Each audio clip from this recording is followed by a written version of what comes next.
welcome everyone. We're Semblance of Sanity. I'm Caleb. I'm Jacob. And we're here for the finale, the final episode. Yes. To 11 Little Roosters. That's right. Yes. This is mission critical, and we are down to 3 teams, Jacob. Yes. We are down to the Australians, Yes. the Brits, and the Germans. Sex von Shackle. Yeah. Every time we Gavin. say it, apparently we butcher it, so And yes, it's all good. Jeff.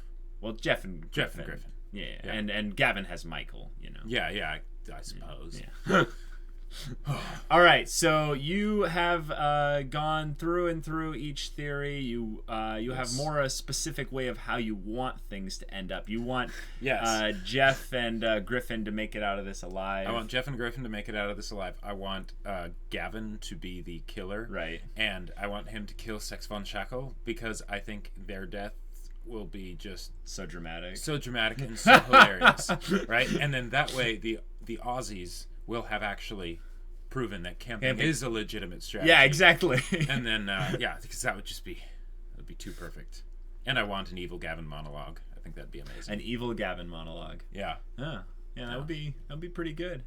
All right, well, all the secrets will be revealed, all mysteries will be unveiled, and let's find out and get right into it.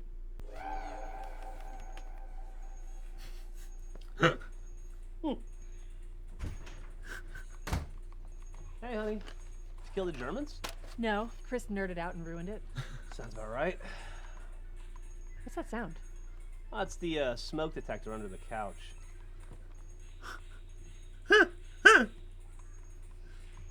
Jeff? Yeah, Did you have someone over to the house today? several. Did you let one of them plant a bomb under the couch? No. Sorry. Yes. Who's the bad guy, Jeff? Turns out it was... What? Yeah, sorry. No, that's lame. I I call bull crap. No more Australians. No, they actually faked their own death. Yeah. I've been looking into that earpiece problem for you. Great. The thing is that there haven't been any communications. Because your earpiece doesn't work. That's why you were undergoing evaluations, wasn't it? Wasn't your performance? It was your psyche. Your mind has gone tits up. Who's talking to you, Gavin? I'm talking to myself. Oh, wow. Yep. If you'd like to make a call, please hang up and try again. Phone gone! I'm Gavin the Third, Yeah. but I'm also Mikey. For short, you can call me Mavin.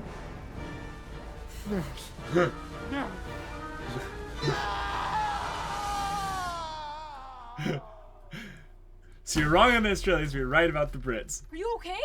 Oh yes, that Mavin fellow just got in my personal space bubble and freaked me out a little bit. Mavin? Agent Gavin has gone insane and adopted a new personality, and it's begun to manifest itself in physical form. Kind of like in Fight Club. Except instead of Brad Pitt, one of his personalities is a pasty British man who yells a lot. Ooh. Oh, no. And that's not all. The Colonel has usurped the big cock and taken control of the super weapon. Kind of like in the movie The Lion King, where Scar kills Mufasa and there's sex in the clouds. Except with less lions. I'm on it. Okay, cheerio! Just one of the best deliveries I of wonder lines. If, because Mavin and me fucked, I've had a 3-way. I'm gonna say yes.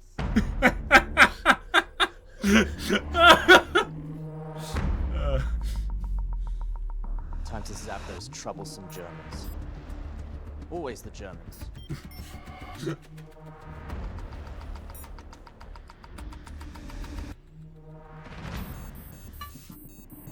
What the hell?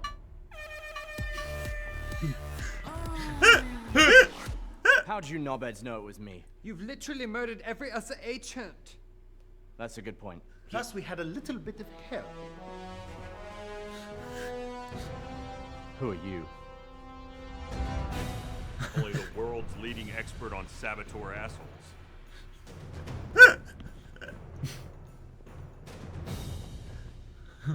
Hey, Ryan. Agent Moose. Looks like you guys figured it out too, eh? There's an old British saying, never judge a Gavin by his face. His name is Mavin.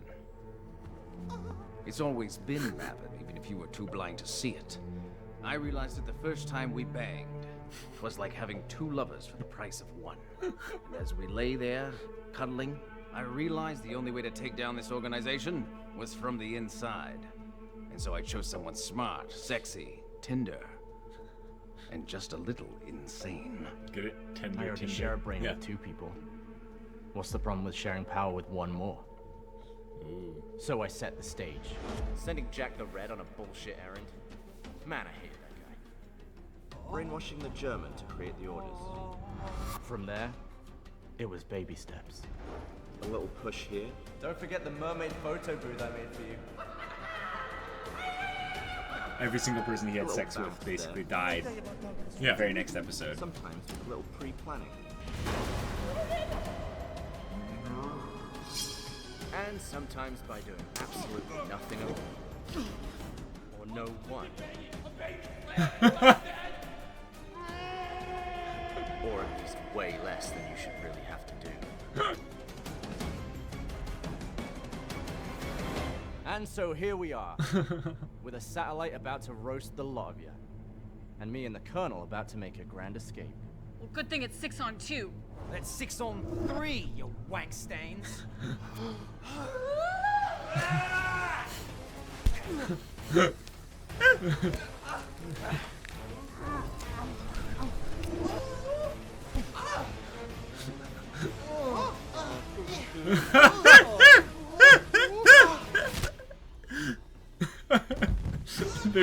the choreography. Yeah. Very grateful for your help, Agent Moose. Mr. Haywood was the only man on the planet who could have exposed us. You brought him in the open to die!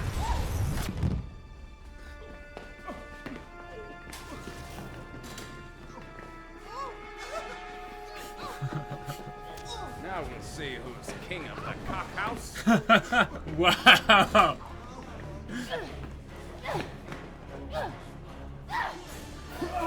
You'd think he'd have shaved, Yeah. you know, since he defeated the big cock. Exactly. Hammer of cock! Target the Germans! Wow. Germans.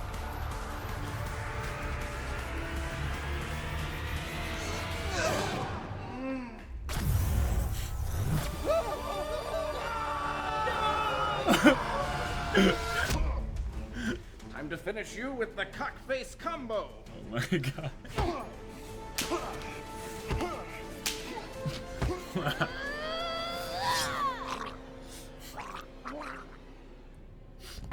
That's for taking advantage of my Canadian hospitality. Sorry, not fucking sorry. Awfully backwards from last time. Target all the Germans! Acknowledged.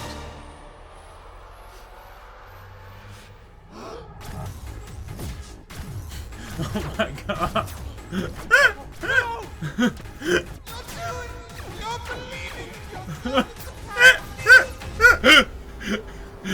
Vic, we must stun him with our perfect harmonies. No! What are you doing?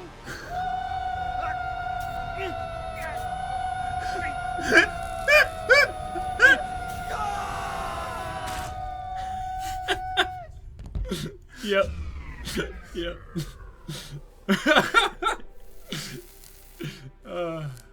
Oh man. It's so ridiculous it just kind of Damn, works. Agent Moose. The hell does that mean? American slang. Finally visited Germany a few weeks ago. I can't believe it's over. You know, I was far less involved in this than I thought I'd be, but maybe it's time to retire, become like a rancher or a ninja cowboy or something. What will we do? How will we live? So dramatic. We're going to rebuild. It's like the Avengers. Yeah, yeah. Yeah. You know, Bart finally gets to be the big cock. No, but now look, they have new Rooster Teeth employees as. Wow. It's good to have a master assassin back in the game, Agent Kojima. 戦場を支配する者は歴史をも支配する。そうだな、エージェントムース。 Order. Order, everyone. Welcome to the Ministry of Moose. Mom. Yeah. So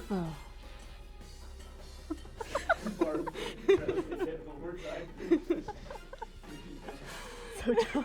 I love how she has like 3 lights. Oh, Chris Damaris will return. Mm-hmm. Wait for it. Here we go.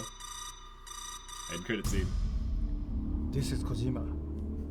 予定通りムースのアジトに潜入した。 Excellent. 11 Little Roosters 計画は進捗はどうだ？ Soon, Agent Kojima. Soon, everything will be in place. Soon, we will have our revenge.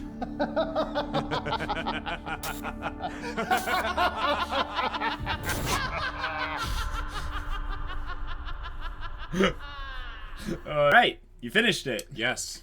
I'm a little bit disappointed that Australians died. Camping was not a legitimate strategy. You've watched Red vs. Blue. That guy immediately after he kills the other one gets shot. Yes, by, I realized that. Yeah. But like, I mean, I suppose it was pretty dang funny that they had Jeff just sitting there while there's the bomb, and they it's just don't the smoke do detector anything. underneath the and couch. then it just blows up without them ever trying to like disarm it or freak out or anything. Mm-hmm.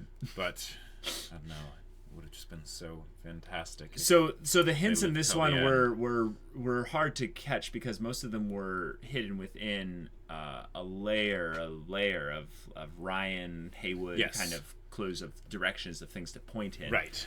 But there were a couple things that you correctly deduced, like straight from the beginning, is you realized that the Germans were the hams of the whole thing, so that they needed the most screen time in order to utilize their whole act. It was so fantastic. Exactly. So that basically was your way of figuring out that they were going to survive because they would be there the longest. Yeah.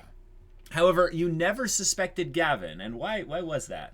From the beginning. Well, yeah, it's interesting. It was a similar thing to last time, how I just never suspected Barbara. Because it seemed like Gavin's character was so great the way he was. I thought he was I didn't think they were going to end up having him be the villain. You didn't smell the main character on him when the very first episode spends like 3 minutes focusing directly on him? I totally did. And that was what...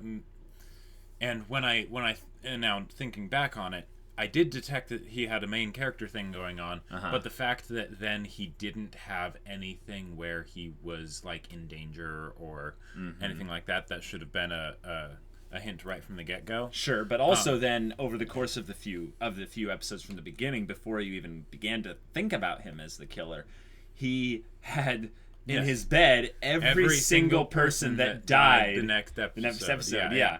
And it was literally that exact pattern all the way through up until when the Americans and Elise. No, they die at the same time. So there you go. Yep. It fits. That's right. Through. Because the only one I think that doesn't work is Bernie Burns. Bernie Burns was never in bed with Gavin. I can't remember that happening either. At least I'm pretty sure. There are some lines you just don't cross. I guess Bernie put in his contract, will not sleep with Gavin. Yeah. I've already done that. But okay, so you had the Germans pretty correctly put out that you're like, they can't be the killers. Didn't Gavin sleep with the Germans? Yeah. Yeah, that was where it was. Where it was switched a bit. Yeah, he slept with the Germans instead of Bernie. Yeah. Okay. So it wasn't an exact pattern. Yeah. But the Germans did lose someone at the end of the season. That's true. So someone did die, but also that might have been more so to hint that in the next episode, one of the Germans would be involved with the death of a character. Right, which ended up being Bernie. So. Yeah. So that kind of fits there. Yeah. So, but instead of kind of the way that they did things with 10 Little Roosters, it was more along the lines of, can you decipher the codes that are hidden throughout there?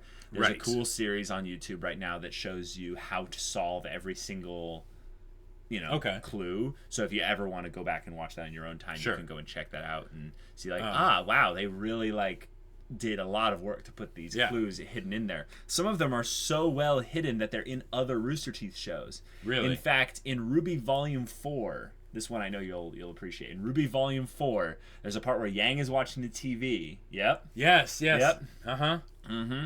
And there's a clue hidden on one of the little passing screen things on the TV at the bottom row.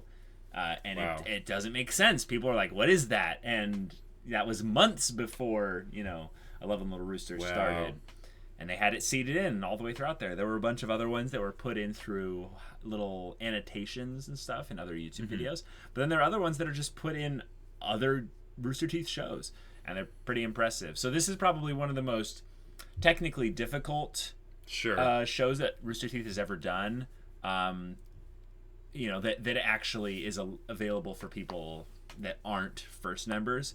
I would say Day 5 is probably one of their biggest productions they've ever done, because that's more like a feature-length full show. This is still 10-minute episodes and stuff, so pretty short there. But they did a lot of cool stuff in there with CG. You could even tell that the satellite had kind of a ruby kind of look and stuff like that. Yep, but I didn't notice that. of all the assassins, who was your favorite in terms of when they were on screen? You were like, "Ha, I'm having fun." I might just have to say the Aussies. The Aussies, yeah. They were awesome. They were fantastic.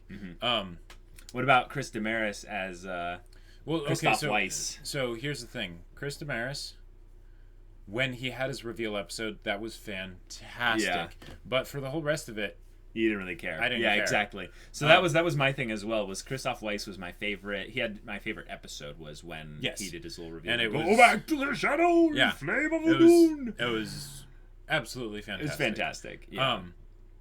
But all those other times, that was one of the main reasons I thought he was the killer, because he didn't get screen time. He didn't, all that stuff. Which is funny, because if you just utilized the Barbara formula, right, you would have thought, okay, who gave enough hints in the first episode to where they could be the killer? I thought you were going to get it immediately, but everyone in the comments and stuff was like, well, not really in the comments, but on the Discord and some other things, they were like, I cannot believe he doesn't suspect Gavin. They were astounded how you're like, it cannot be Gavin. They're like, why not? Yeah.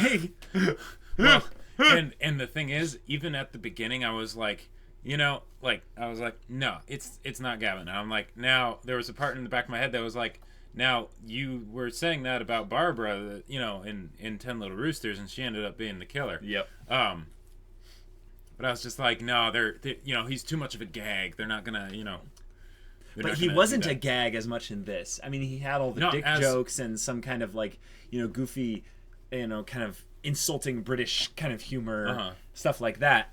But he had a full team around him. Yep. If anything, his supporting cast were more, kind of goofy and stuff. Yes. But did you like how ridiculous the ending was, a la Rooster Teeth style? Yeah, that was great. Hammer of Cock. Yes, that was fantastic. The fist fight whole thing. I mean, I get that they can't actually do actual fist fights, and that was part of the goofiness. Right. But I feel like that there could have been some, I don't know, some maybe more creative things they could have done, like the harmonizing at the end to make Gavin's head explode, or Mavin's head explode. That was fantastic. Yes. I loved it. I thought that was just amazing. I wish I could have seen more of stuff like that. It was a similar kind of thing with the Aussies dying. Yeah. It was funny in how anticlimactic it was, Right. There was an ironic sense of, oh, right, this is the finale, everything's about to go down. Yeah. Oh, they harmonized and his head exploded. Right. And then it's like, oh, the last death, how's it gonna happen? All that stuff. And the Aussies are just sitting there and they're like, oh, there's a bomb down there. Well, what about that? Boom. Right. The series as a whole is interesting because it's trying to capture the blend of Rooster Teeth humor with the personalities of the people that we've kind of grown to love and stuff. And while you haven't been immersed in Rooster Teeth culture as much as I have, you can kind of tell little aspects of it as it bleeds through. And they don't really hold back on that. So that's something that you can really appreciate the more into Rooster Teeth culture you are. Sure. So this is a good introduction and a good way to kind of capitulate on that investment that you have thus far. I can see that. But also they've said now they're going to actually do a 13 Little Roosters or 12 Little Roosters. Yeah, exactly. And that Chris Damaris will return. Right, because Chris Damaris just can't die. Yeah. That's the point of it. But also that little bit at the end with Hideo Kojima was kind of a cool thing of saying, hey, we're actually bringing some talent onto this list here, which could mean there's going to be some, really interesting stuff in 12 Little Roosters. But I love that they had at the end, just to tell you who those people are, they're from Achievement Hunter. There's Jeremy, who was the guy who's like, yes, we will finally have our revenge. But the girl is Lindsay Jones. Gotcha. Yeah. Okay, and she did Achievement Hunter? Well, she's Achievement Hunter, but she's also the voice of Ruby. Well, right, yeah. Yeah. And they were trying to hint more so again at the kind of split personality thing that Mavin was again. I have no idea what that means, but it should just be funny because there were also a bunch of new Rooster Teeth people to replace the older ones in the 12 Little Roosters kind of group.